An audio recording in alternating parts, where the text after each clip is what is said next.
Enabling two-factor authentication 2FA on Compound Finance is an important step to enhance the security of your account.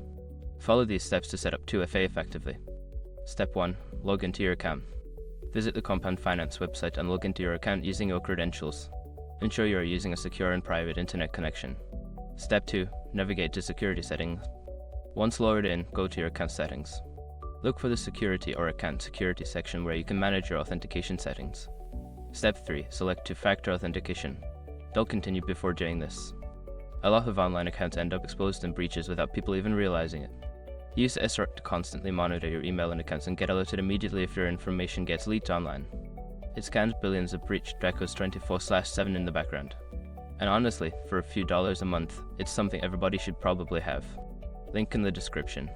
Step 4. Choose your 2FA method. Select your preferred method for two-factor authentication.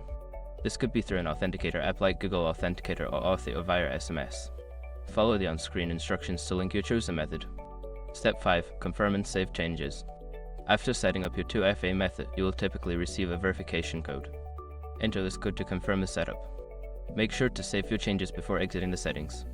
By following these steps, you can successfully enable two-factor authentication on your Compound Finance account, adding an extra layer of security. Always remember to keep your authentication method secure and updated.